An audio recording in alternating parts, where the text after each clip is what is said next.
Hello, welcome to the final part of this sapling guide slash tutorial series jobby. This is the sixth and final part, and we're going to be talking about the leaves, and it's going to be a bit more in depth than I initially thought, but we're not going to dilly-dally, we're going to get straight into it. This is here for a reason, but that reason has not arrived yet. So let's talk about the leaves. First thing, we're going to want a sapling, and let's just stick with this bog standard.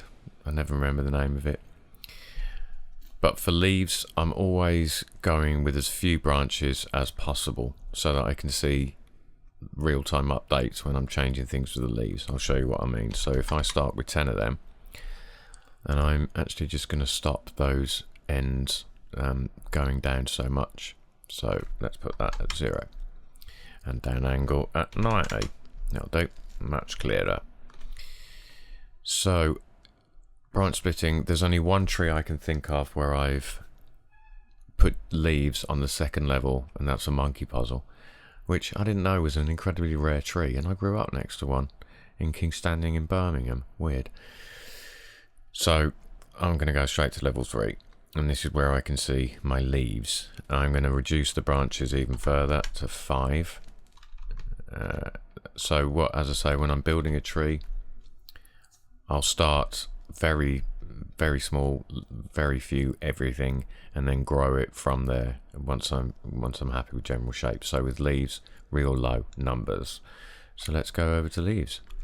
First of all, let's just drop in show leaves, and this is just the preset that comes with this sapling preset, but we're going to go, this is the leaf shape, so they're using hexagonal at the moment, and I tend to have rectangular, but these aren't rectangles, and I'll show you why. Because here, leaf scale X, Y is always at 1, so changing the X will make this shape. So if I put that back to 1, I've now got standard square planes. Next, so there's too many leaves, so I'm going to put that down to 20. Again, this means that I should be able to see things happening. Even that's too many. Let's go back to 10. Let's try again. Yeah, okay. So one of the first things I would do is look at the angle of the leaves. For instance, a willow or a Japanese, downy Japanese maple, the leaves are all facing down, and the best way to do that across the whole board is to use leaf angle. So if you move this one to the right, it's going up. If you move it to the left, it's going down. So as I say, that's uniform across the board. Every leaf is going to be doing that same thing using that leaf angle. So I'm going to bring it back to about 0. And then they've got leaf down angle, which if it's at 0, everything is going the same way. And again, things like the downy Japanese maple, this is a useful thing to be able to do, to have them mostly uniform, going the same way. But you can still vary the angle and vary it with this variation slider. Leaves are random, so a lot of this is random. This is leaf rotate angle. You know, move them and see what you like. More, this is just rotating variation of whatever you've got set.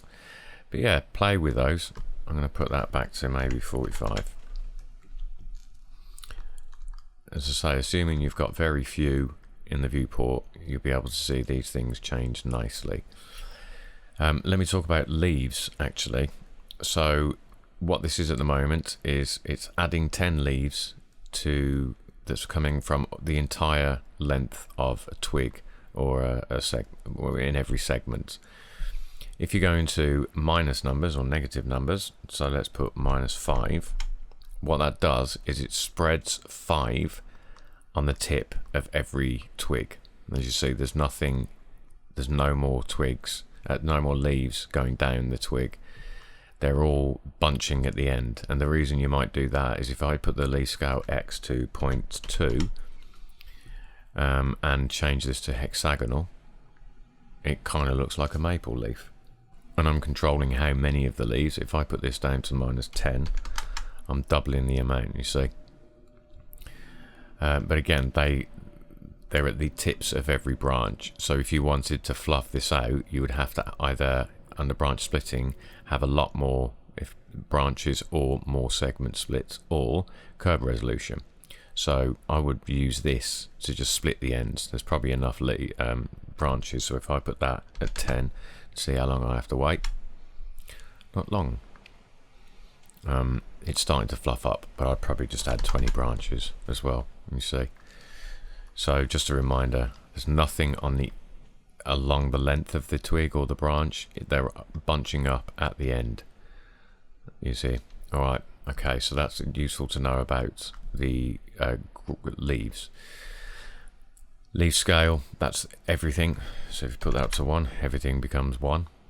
That's pretty self-explanatory. Leaf scale X, we've done that. This is the leaf scale variation, so I wouldn't really have it at 0.5. That's too much variation. So it's just randomly scaling using 0.2 as some kind of operator. What's this one again? Leaf scale taper. Okay, so I'm going to go back to 10 leaves, and once I do that, you see now they're growing all over the length of each branch or twig. But I want to go back to rectangular, and I want to bring the leaf scale X back to 1 so I can see my planes. So this one, it's easier to see actually if we do this on the second level, and I added a lot more leaves. As I say, some things are easier to see when you're already at work. Okay, this should do it. So this will taper, this leaf scale taper will either taper at this end, so these will be smaller, go big, or the other way, depending on if you're at -1, which they grow bigger at the end of the branch, or 1, where they're tiny at the end of the branch. So in the middle they're about the same. But that's very useful if you wanted to clear some space. So if you were standing under this tree and looked up, you could probably see the sky because there's not a ton of branches of leaves. Whereas if it was like this, no chance unless you got to the outer edges. So that's a really useful tool. That is horizontal leaves. It tells you leaves face upwards, but they're all random, so they don't. Do what you want with that, I guess. And this, I barely use it. Normally this is very visible, the effect, if you've got a massive tree, but yeah, it's not worth showing it because it doesn't change that much. Just play with it. Once you finish the tree, you think, let's just see what it would look like if this leaf distribution was hemispherical. Like that. Alright, so that's how you would do the leaf shape with the rectangular. The second part of this is going to be to show you how to use an object for your leaves instead of the standard rectangular plane. The first thing I'm going to do is delete this and delete them. I said delete. And I'm going to make a shape, and I'm going to leave the geometry at the origin slap bang in the middle, and I'll show you for reasons why. But I'm just going to make a shape of a leaf here, and let's say that I wanted to use this as my leaf object. So very simple, low poly. In fact, if I just scale those two in, and that, maybe I'll just extrude something here as well. Oh, not on the X. And then I will just do this. We'll get there. So it's just, let's say that's my leaf. Well, let's just do something. I'll make it look a little bit more rounded, I guess. I want them. So you would be making your object, and you would be getting your texture all ready to apply to this. But let's just say that's my shape. I'm going to give it a bit of green. That's my leaf shape ready to be instanced. And I'm going to give it a name, and we'll call it Leafy.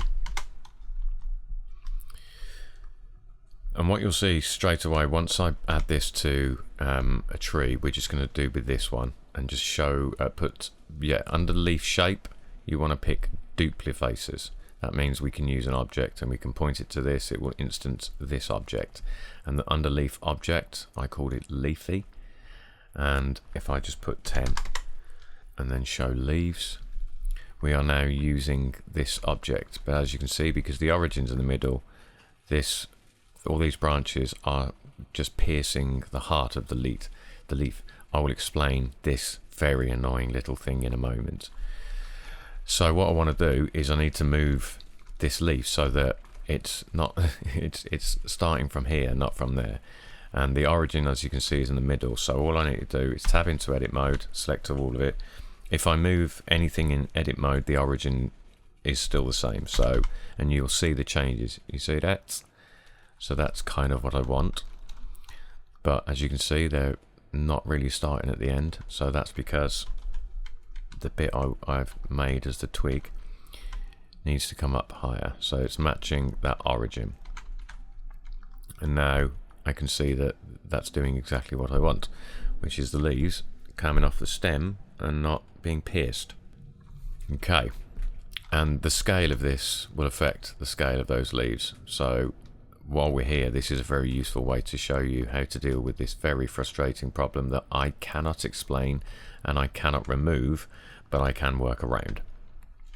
When you use Duplifaces, for some reason on every single instance it adds this little white plane.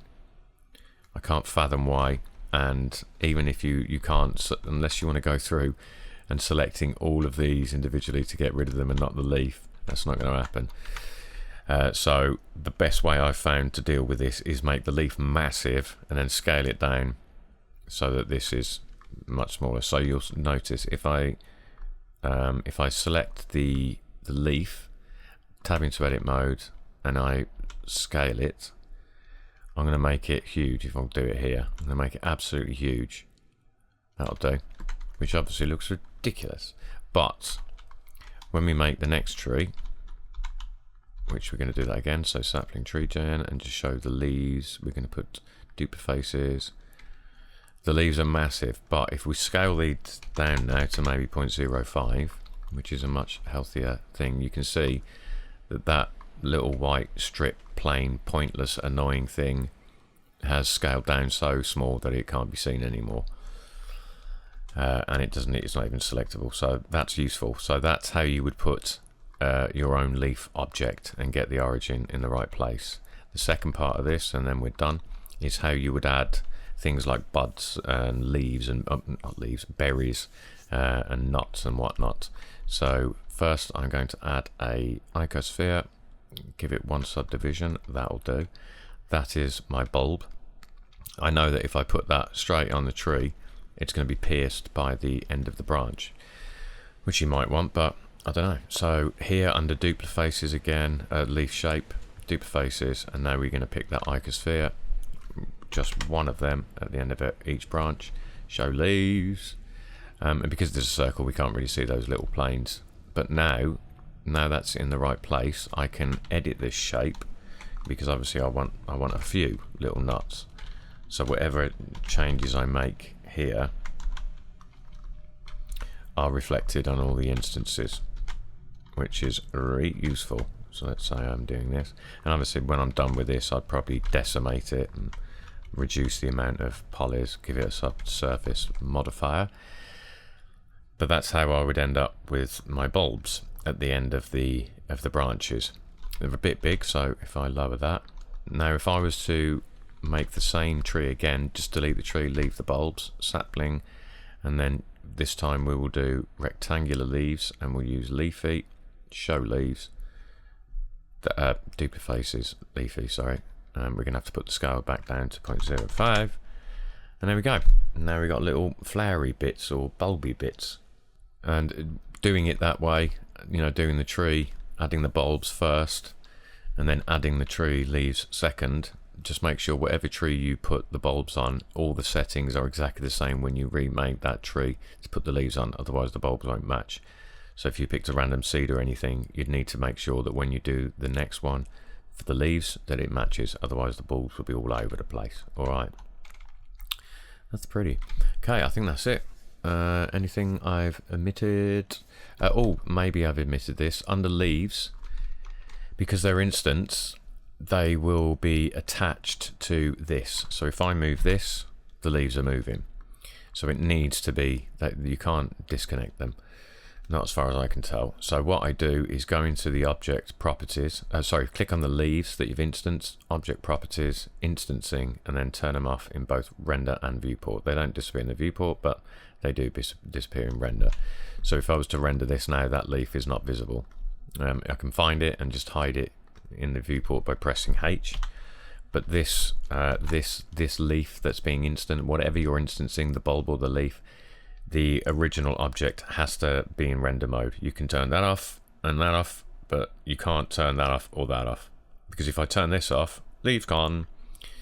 But just, yeah, that needs to stay on, otherwise these leaves won't render. All right, we are done, diddly I'm done with the Sapling Tree Builder tutorial series jobby, 6-parter bosh.